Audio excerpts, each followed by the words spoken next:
Check that out. That beautiful prime rib.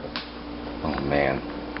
Let me tell you, if you ever want some just really good eating prime rib, mashed potatoes, and some bourbon or a good dark beer, hey, that's what goes together.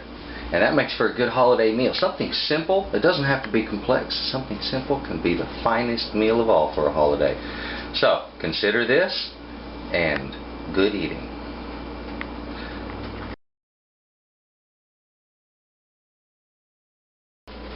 Hello, welcome back to Texas Cooking. Today we're going to be doing a prime rib, or what's also known as a rib roast, sometimes called also a standing roast or standing rib roast. The reason they call it standing is it's up on the bones of the ribeye. Now this is the same cut of meat that your ribeye steak is. It's just being roasted, a larger portion of it. Something that's real important when you're going to buy one of these pieces of meat. Now you're going to spend a lot of money, alright? That's just straight off the top. This one's 5 pounds. And I feel I got a pretty good deal on it. It was about about $40. So anyway, what you're going to ask the butcher to do is to please cut the chine off and retie it. Now what that means is to cut that bone structure away from the meat, and then to take string and retie it on there. Now any competent butcher will not even hesitate to do this, okay, because this is something they commonly do, and a lot of times when you get to a butcher shop or at the grocery store in some cases, the meat will already be tied for you. It'll already be done and in a package and ready to go. So what I'm going to be doing to this is smoking it to begin with. I want a nice smoky flavor on it. Hey, I'm a Texan, this is Texas Cooking, that's the way we like to do things. It's raining today, so I'm going to be out in the rain preparing a smoked roast. Okay, how cool is that? Anyway, what I'm going to do on this roast first is season it, plain salt and pepper seasoning, and then I'm going to place it down in a hot frying pan at a high heat. We're going to sear it. And the idea behind that searing is it burns, or not, and rather doesn't burn, but rather it caramelizes the blood on the exterior of the meat and allows a hardened layer to form that traps juices inside of the roast. So it's a good way to preserve the roast and to protect it. And when you're smoking it, it's a good first step for a cut like this if you really want to protect it and keep it juicy. Now this is going to come out juicy. It's got a lot of fat in it. There's a lot of marbling in this roast, both in the outer band as well as the center meat here. And of course this is what's nice about this cut. This is from the larger end of the roast, just a little bit in from it. Is you get this heavy banding here and this thick band of meat, and that's one of the reasons people like the big end. This thing will taper down, this will get a little wider and thinner, and this kind of disappears or dissipates toward the smaller end of this cut of meat, which is usually about 2 feet or a little bit longer. So it's been tied. I'm ready to take this out and smoke it as soon as I sear it. I'm going to start by prepping it with a little salt and pepper.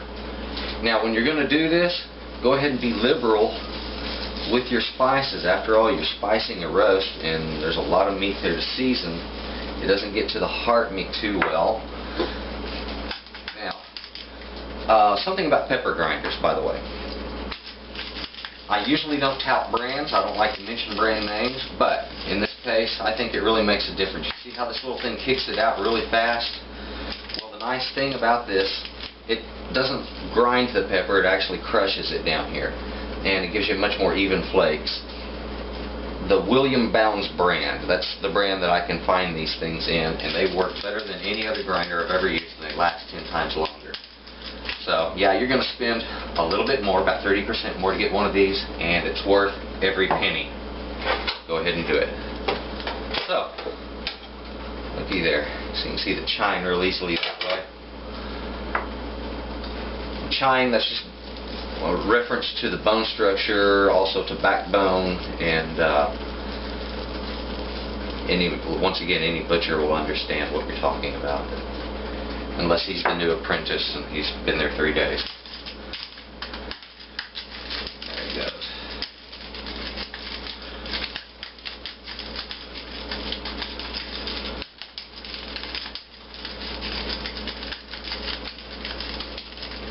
good heavy crusting of this.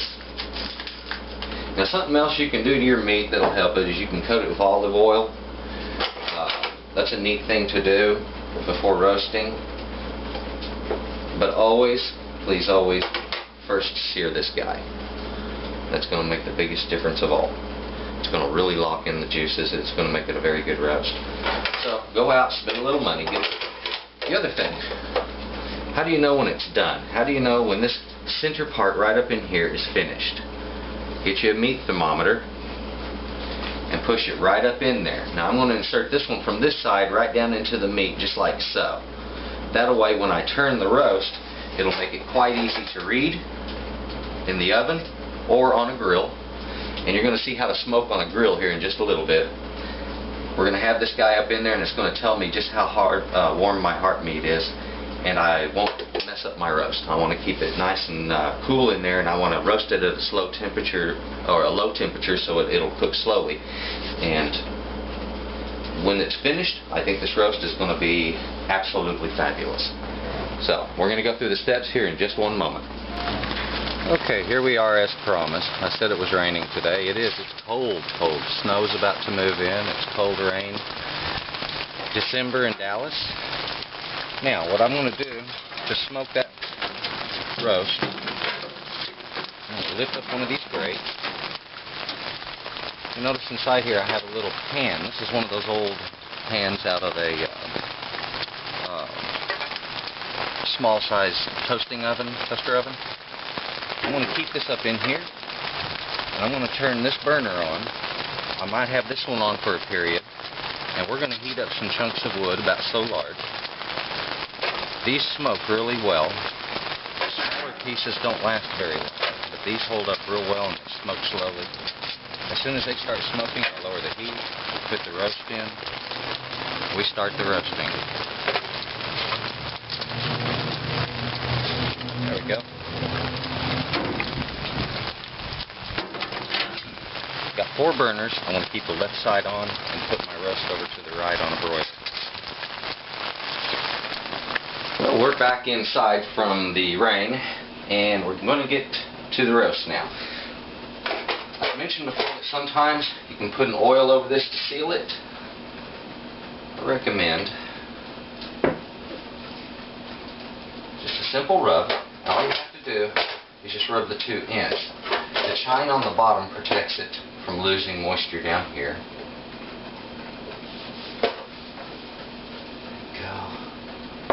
The fat on top prevents it from losing moisture up here. So I'm not too worried about any of that. Now what I have going on right down here in my skillet, it's heating up. And I want that sucker to get really hot because when I put this meat on there, I want to sear these faces. And I want these to caramelize nice and smooth so that it will seal it from losing moisture.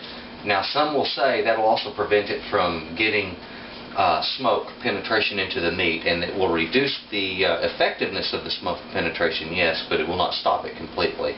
And this makes a wonderfully smoked roast if you do it this way, because you have that succulent, juicy side to it mixed up with the smoky flavor, especially towards the ends. It's just absolutely fantastic.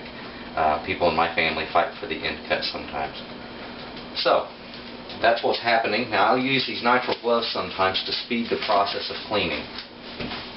There, I've washed. Finish seasoning up this other side.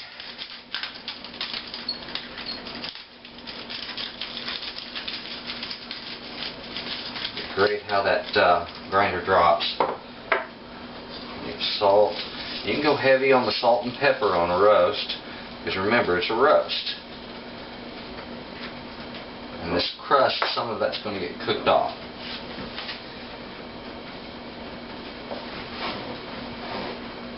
Nope, that's nowhere near warm enough. We're going to wait a little bit, and as this thing heats up, we're going to get to searing. Okay, we are back again. This sucker is heated up.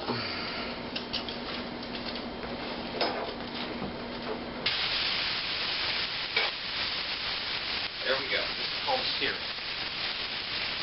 Now, for this to work, the surface temperature up here on the meat surface has to become 300 degrees. And that's the reason I want the pan extremely hot when it hits that heat. I don't want there to be any delay in getting that, because I don't want that heat to penetrate very deep into this roast.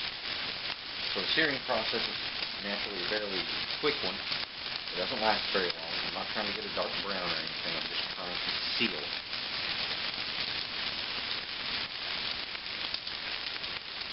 And once again, very important to note that you only need to seal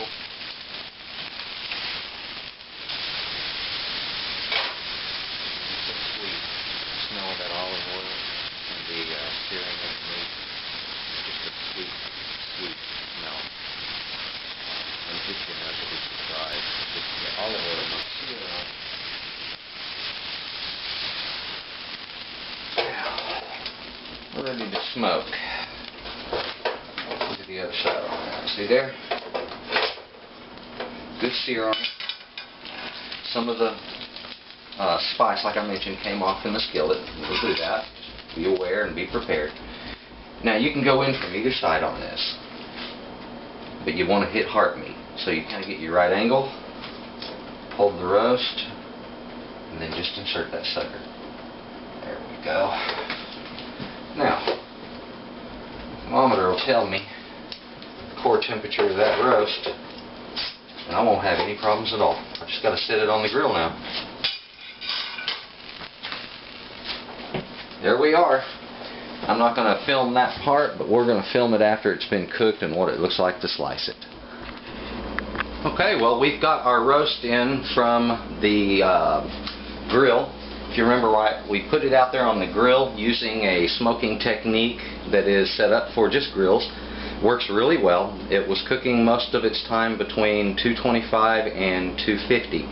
So a really good temperature, a nice slow temperature to cook one of these roasts up, and it helps to distribute that pink color on the inside more towards the outer edges, so it's a lot more even. Now, if you notice, this has just hit 140, okay, and right now I took this out about, I'd say 6-7 minutes ago. It is resting at the moment. I'm going to let it keep on resting. Look at the beautiful color on the side of this. Now, that is going to look gorgeous. Here's the thing of this, and I'm going to show you how to do this in a little bit. We're going to cut that chine loose in a bit so it plates up pretty for carving, and that way you can do a tableside carve or something to that effect. That way people can be a little more impressed with it. Okay, now if you notice I haven't pulled this out, I'm going to leave it in there. You pull that out and suddenly you're just going to see a geyser of juice come out. You don't want that.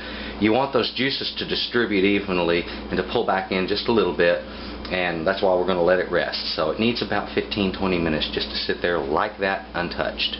Mashed potatoes are ready. I've got some béarnaise sauce back there that I fixed up real quick, and this is my Christmas meal. Hey, this is going to be a feast for me. I am looking forward to it. So Merry Christmas to everyone, and I hope your meal came out as well. Okay, we're back, and it's been about 20 minutes. I'm ready to cut this roast up. Okay, now what I'm going to need to do is to pull that thermometer out of there. See if it's cooled down enough. Yeah, there we go. Now, I want to remove the chine. So what I need there is a good sharp knife. Find a small herring knife here. There we go.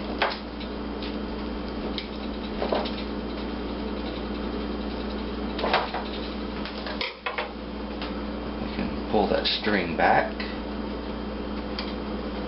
You can be real neat and do it with the tongs if you wish, or just use your fingers, whatever cranks your nut. Now, the fun part. Pull this back. There we go. See how it came right off? It's got a nice flat base. I can set it right down there on the plate. It looks absolutely gorgeous that way. And it's ready to carve that way. Isn't that neat? What do you know? Now I'm going to take a look at this. See which side I decide I want to start carving from. Oh man, they both look so good. I'm going to start right here.